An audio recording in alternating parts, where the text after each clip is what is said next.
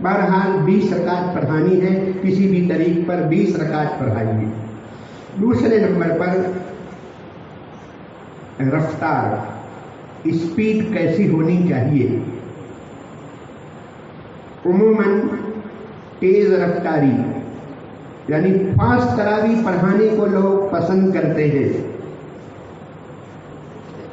لیکن ہمیں ہمارے اساتذہ نے جس انداز سے پڑھایا ہے،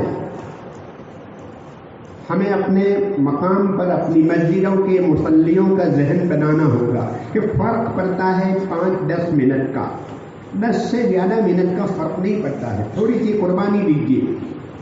عموماً یہ دیکھا گیا کہ کہاں پر تراویح جلدی ہوتی ہے، اپنے محلے کی مسجد کو چھوڑ کر وہاں چلے جاتے ہیں 5-10 منٹ کے لیے۔ میری ہمارے عوام سے بھی عاجزانہ گزارش ہے، یہ بالکل مناسب نہیں ہے۔ ہم اپنے حفاظ کی حوصلہ افزائی کریں،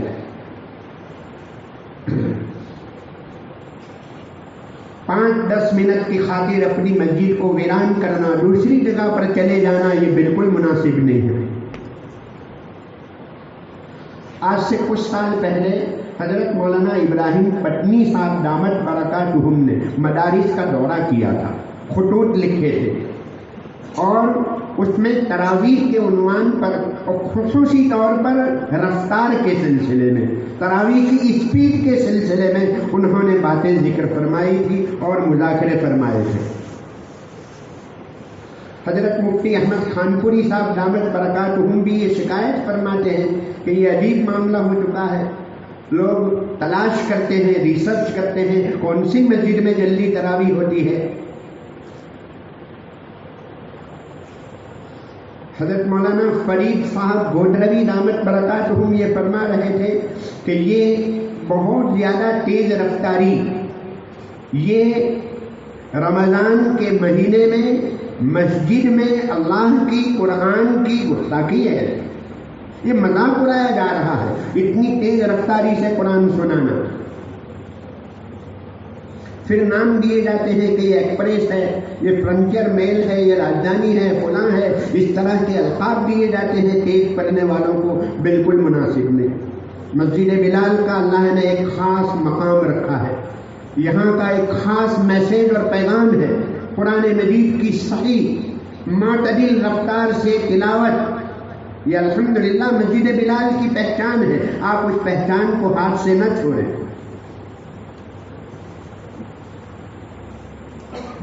ہاں مقتدیوں کی رعایت کی جا سکتی ہے دوسرے امور میں، مثلا 4 رکعت کے بعد جو ترویحہ ہوتا ہے، بیٹھنے کی جو مقدار ہے وہ اصل مسنون مقدار تو 4 رکعت کی مقدار ہے، جتنی دیر میں 4 رکعت ہوئی اتنی دیر کے لیے بیٹھنا، لیکن اس میں آپ گنجائش ہے اختصار کر سکتے ہیں، تھوڑی دیر بیٹھے اور پھر کھڑے ہو جائیں۔ اسی طرح پڑھنے میں بجائے تدویراً پڑھنے کے، نمازوں میں جو قرات کی جاتی ہے وہ تدویراً ہوتی ہے، تراویح میں حدراً پڑھیے، مدود میں اعتدال کا لحاظ رہے۔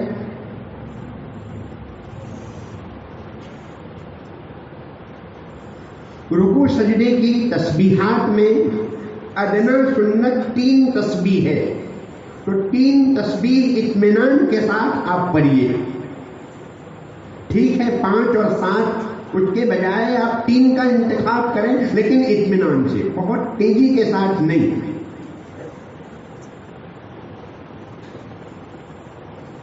ثنا اور درود شریف کو ہرگز نہیں چھوڑنا ہے، درود شریف سنت ہے، سنت موقدہ ہے، اور امام شافعی علیہ الرحمہ کے نزدیک درود شریف پڑھنا فرض ہے، درود شریف چھوٹنے نہ پائے۔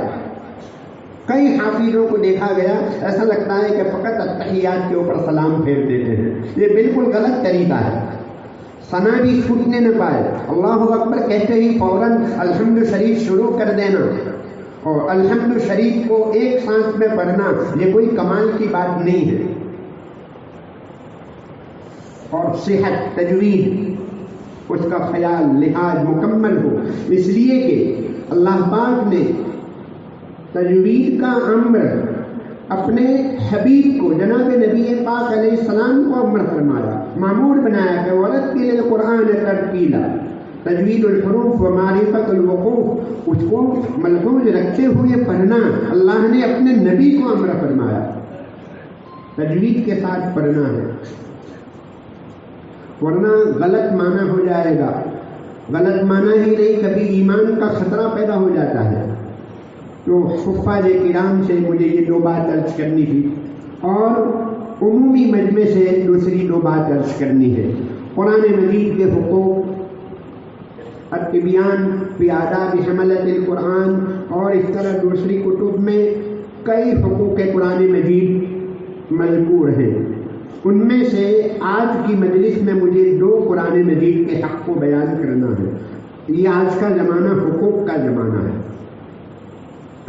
Human right, woman right, animal right, فلاں رائٹ۔ تو قرآن مجید کے بھی کوئی رائٹ اور حقوق ہے، اس کا لحاظ ہو۔ پہلے نمبر پر قرآن مجید کا حق یہ ہے کہ اس کی تلاوت کی جائے، فَقْرَؤْا مَا تَيَسَّرَ مِنَ الْقُرْآنِ۔ اپنے روزانہ کے یومیہ 10-15 جو معمولات ہیں، سونا، جاگنا، کھانا پینا، کھیت میں، دکان میں، ملازمت پر جانا آنا، کپڑے پہننا بدلنا، وضو، غسل، اس طرح کے جو 10-15 کام روزانہ ہم کرتے ہیں، ان میں یہ ایک کام کو شامل کیا جائے، داخل کیا جائے، تلاوت قرآن کو۔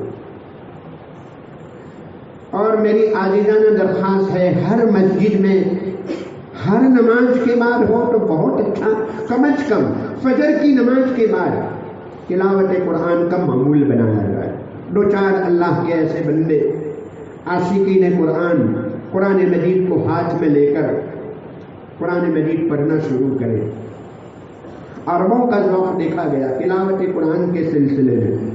جماعت میں 3 منٹ 4 منٹ کی تاخیر ہے، 4 منٹ کے بعد جماعت کھڑی ہونے والی ہے، لیکن بوڑھا آدمی جن سے چلا نہیں جا رہا ہے، وہ بھی حرم میں قرآن مجید آ کر اٹھا کر وہ پڑھتا ہے، اور پھر 2 منٹ کے بعد پھر قرآن مجید کو رکھنے کے لیے کھڑا ہونا پڑتا ہے۔ اور ہمارا آدمی اسلامیہ میں ہند 10 منٹ کی دیر ہے ابھی، لیکن پھر بھی قرآن مجید لے کر نہیں بیٹھتے۔ عالم کفر کا عالم اسلام کے اوپر بہت حملے ہوئے ہیں، کفر نے اسلام کے اوپر بہت حملے کیے ہیں، لیکن اس صدی کا سب سے بڑا حملہ کون تھا؟ سب سے بڑا وار، یا سب سے بڑا وار کہہ لو، یہ ماخوذ ہے، وار ہی سے ماخوذ ہے وار۔ تو سب سے بڑا حملہ کون سا ہے؟ سب سے بڑا حملہ وقال الرسول یا ربی ان قومی اتخذوا هذا القرآن مہجورا۔ کل قیامت کے دن جناب نبی پاک علیہ السلام اور قرآن مجید اللہ کی بارگاہ میں شکایت کریں گے، FRI درج کروائیں گے کہ میری قوم نے قرآن مجید کو چھوڑ دیا۔ کئی گھرانے مل جائیں گے، ہفتوں تک فجر کی نماز کا نور گھر میں داخل نہیں ہو پاتا، فجر کی اذان ان کے کانوں تک نہیں پہنچ رہی ہے، مہینوں تک قرآن مجید مکانوں میں نہیں کھلتا ہے۔ قرآن مجید کل ہمارے خلاف FRI درج کروائے گا۔ مفسرین نے دونوں تفصیل لکھی ہے، یا تو اسی دنیا میں اللہ پاک سے اللہ رسول پاک علیہ السلام نے اللہ کے سامنے شکایت کی کہ میری قوم نے قرآن مجید کو چھوڑ دیا۔ یہ ہجر قرآن، یہ بہت بڑا فتنہ، بہت بڑا حملہ ہوا ہے۔ آج کا زمانہ مشینی دور ہے۔ پہلے جو وقت کھانا پکانے میں، کپڑا دھونے میں، مکان کی صاف صفائی میں، یا گھر کے دوسرے کام کاج کے کرنے میں جو وقت لگتا تھا، اس کے مقابلے میں بہت کم وقت میں وہ کام ہوتا۔ تیز رفتار سواریاں، گاڑیاں آ گئی ہمارے پاس، ہر کام تیزی کے ساتھ ہونے لگا۔ وہ بچا ہوا وقت ہمارا شیطان نے لے لیا۔ عالم کفر نے لے لیا، میڈیا نے لے لیا، ہماری تلاوت کا وقت میڈیا نے لے لیا ہے۔ میرے بھائیو، روزانہ ایک پارہ قرآن مجید کا معمول بنائیے، کم از کم آدھا پارہ۔ اس مجمع میں بیٹھا ہوا کوئی فرد ایسا نہ رہے کہ آدھے پارے کی تلاوت نہ کرتا ہو۔ آدھے پارے کی تلاوت تو کہیں گئی نہیں۔ حضرت مولانا یوسف لدھیانوی رحمۃ اللہ علیہ فرماتے ہیں روزانہ ایک پارہ، اسلامی پہلی تاریخ کو پہلا پارہ، دوسری کو دوسرا، اور 29-30 کو آپ کا 29-30 ہو جائے گا۔ ادھر آپ کا مہینہ، اسلامی مہینہ ختم ہوگا اور ادھر قرآن مجید ختم ہوگا۔ تو تلاوت کو اپنے معمولات میں شامل کرنا۔ ہم مل ملاپ پر خیر خیریت پوچھتے ہیں، فلاں کیسا ہے، فلاں کیسا ہے۔ تلاوت کے بارے میں بھی سوال کر لیا کریں کہ آپ کی تلاوت کا کیا حال ہے۔ یہ کہنا کہ وقت نہیں ملتا ہے جھوٹ ہے، دنیا کا بہت بڑا جھوٹ ہے۔ وقت نہیں ہے، اہمیت نہیں ہے۔ اگر اہمیت ہوتی ہے تو آدمی کیسے بھی وقت نکال لیتا ہے۔ پڑھنے والوں نے کیسے کیسے قرآن مجید پڑھا۔ ربیع ابن حراس، امام شعبہ، ان کے واقعات امام نووی نے شرح مسلم میں نقل کیے ہیں۔ ربیع ابن حراس کی موت کا وقت آیا تو ان کی بہن یا ان کا بیٹا رونے لگا تو کہا کہ رو مت، میں نے اس کمرے میں 18,000 اور ایک روایت میں 12,000 میں نے قرآن مجید پڑھے ہیں۔ اور الحمدللہ نرولی ہی کا ایک واقعہ مجھے یاد ہے۔ مولانا اسماعیل صاحب بدات رحمۃ اللہ علیہ، مدینہ پاک میں قیام تھا، روزانہ 45 قرآن مجید پڑھتے تھے، 45 پارے پڑھتے تھے، 45 پارے، دیر قرآن مجید۔ بیماریوں کے باوجود، آراز، بیماریاں، مہمانوں کی کثرت، اس کے باوجود 45 پارے روزانہ پڑھتے تھے۔ ابھی حفاظ ہم المفلحون تک پڑھ رہے تھے، اعادہ کر رہے تھے۔ یہ ایک میسیج اور پیغام ہے۔ والناس کے اوپر قرآن مجید ختم کر کے موقوف نہیں کیا، والناس کے بعد پھر دوسری مرتبہ سورہ فاتحہ، پھر الف لام میم اور ہم المفلحون تک پڑھا۔ یہ ایک پیغام تھا کہ قرآن مجید ختم کرنے کی چیز نہیں ہے، زندگیاں اس پر ختم کرنی چاہیے، قرآن مجید ختم کرنے کی چیز نہیں۔ اور واقعی میں پرچے میں نے دیکھا، اس میں بھی لکھا تکمیل قرآن، ختم قرآن نہیں، تکمیل قرآن۔ یہ مجھے پسند آیا یہ لفظ کہ تکمیل ہے۔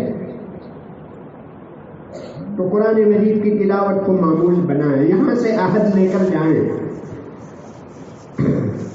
میڈیا نے یہ وقت لے لیا ہے ہمارے ہاتھوں میں سے، ٹیکنالوجی کی نظر ہو چکا ہے، گھروں کی تعلیم ٹیکنالوجی نے لے لی، تلاوت ٹیکنالوجی نے لے لی، اہل و عیال کے ساتھ بیٹھ کر گفتگو، مشورہ، آپس میں خیالات، لین دین، خیر خیریت پوچھ، یہ ساری چیزوں کا وقت ٹیکنالوجی نے لے لیا۔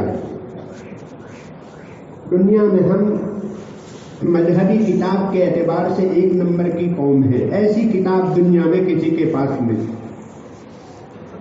نبی کے اعتبار سے 1 نمبر کی قوم ہے، دوسرے اعتبار سے ہو سکتا ہے ہم دوسرے نمبر کی قوم ہو۔ دوسری بات، پورے مجمع سے ایک دوسری بات، دوسرا قرآن مجید کا حق، عمل بالقرآن۔ قرآن مجید کی کئی صفات ہیں۔ قرآن مجید کتاب برکت بھی ہے، کتاب رحمت بھی ہے، کتاب شفا بھی ہے، یہ نور بھی ہے، یہ بشرا بھی ہے، یہ کئی صفات ہے قرآن مجید کی۔ لیکن بہت نمایاں صفت کتاب ہدایت ہونا۔ قرآن مجید نے اپنا تعارف کرایا، میں نے جو پہلی آیت شریفہ پڑھی تھی، ذالک الکتاب ھدی للمتقین، قرآن مجید اپنا تعارف اور اپنا انٹروڈکشن خود کرا رہا ہے کہ میں متقین کے لیے ہدایت کی کتاب ہوں۔ تو کتاب ہدایت یعنی مارگ درشن کی کتاب ہے، یہ گائیڈ بک ہے۔ اگر پوری دنیا کے انسان کمپیوٹر ہے تو قرآن مجید اس کا سافٹ ویئر ہے۔ قرآن مجید پوری دنیا کی روح ہے، روح العالم۔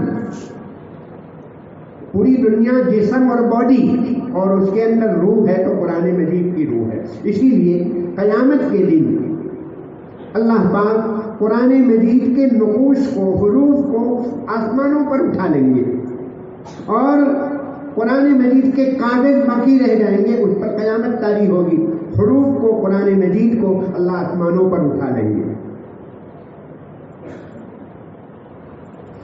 تو عمل بالقرآن، قرآن مجید کو ہم اپنی زندگیوں میں نافذ کریں۔ کفر کا مقابلہ، کفر اگر بے حیائی کو عام کر رہی ہے، پلاننگ کر رہی ہے، بے شرمی کو پھیلا رہی ہے، تو ہم شرم و حیا، قرآن مجید کی تعلیمات غض بصر، نگاہ کو نیچی رکھ کر چلنا، اس تعلیم کو زندہ کریں، پردے کی تعلیم کو زندہ کریں۔ یہ کفر کا مقابلہ ہے۔ قرآن مجید کل بھی کتاب ہدایت تھی اور آج بھی کتاب ہدایت ہے۔ بیسیوں نہیں، سینکڑوں لوگ قرآن مجید کی تعلیمات، اس کی ہدایات کو پڑھ کر اسلام قبول کرتے ہیں، اور یہ کہنے پر مجبور ہوتے ہیں کہ میرے جو سوالات تھے مجھے اس کے جواب قرآن مجید میں ملے۔ کٹر قرآن مجید کے کٹر مخالفین، لیکن کسی طرح قرآن مجید ان کے ہاتھوں میں پہنچا، ان کے ٹیبل پر پہنچا۔ کبھی موبائل کے اندر قرآن مجید کسی طرح سامنے آ گیا، ہوتے ہواتے قرآن مجید نے ان کو اپنا بنا لیا۔ قرآن مجید کتاب ہدایت ہے، امن و امان اور عدل و انصاف کی کتاب ہے۔ دنیا اگر امن و امان چاہتی ہے، اگر عدل و انصاف چاہتی ہے، تو قرآن مجید کے ذریعے نافذ ہوگا۔ ایک مرتبہ شاہ فیصل امریکہ نیو یارک پہنچے، ہوائی جہاز سے اترتے ہی پریس کانفرنس ہوتی ہے، ہوائی اڈے کے اوپر، ایئرپورٹ کے اوپر پریس کانفرنس ہوئی۔ انہوں نے پوچھا کیا آپ اس کو تسلیم کرتے ہیں کہ اسلام بہت سخت اور وحشیانہ مذہب ہے، اس میں سزائیں جو دی جاتی ہے، چوری کرنے پر ہاتھ کاٹنے کی سزا، ایک پائلٹ چوری کر لے تو کیا اس کا ہاتھ کاٹ دیا جائے گا؟ یہ تو بہت سخت سزا ہوئی، اونٹوں کے زمانے کی سزا ہے، وحشیانہ سزا، قسم کی باتیں۔ شاہ فیصل رحمت اللہ علیہ نے ایک ہی جواب دیا، کہا کہ تمہارے مہذب ملکوں میں جرائم اور کرائم کی تعداد جتنی ایک دن کی ہے، ہمارے ملکوں میں 10 سال میں بھی اتنے کرائم نہیں ہوتے ہیں۔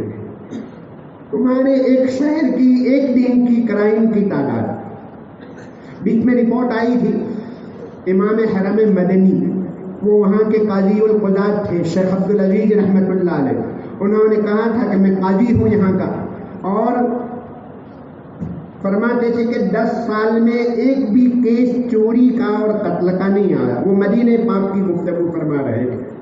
پورے ملک کی ایک رپورٹ آئی تھی، 20 سال میں 10 چوریوں کا ثبوت ہوا، یعنی ایک سال میں آدھی چوری، 2 سال میں مل کر ایک چوری کا ثبوت اور ایک چوری کا کیس بنا۔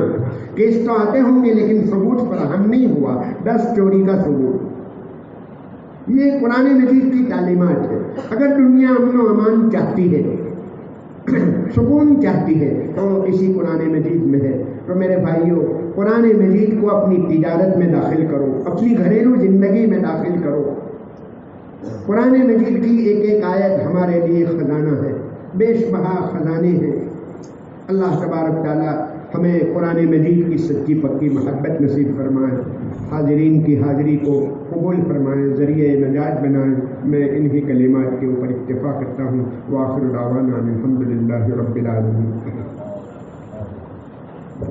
حضرات، قبل اس سے کہ ہم صدر محترم کی مستجاب دعاؤں سے مستفیض ہو، اعلان نتائج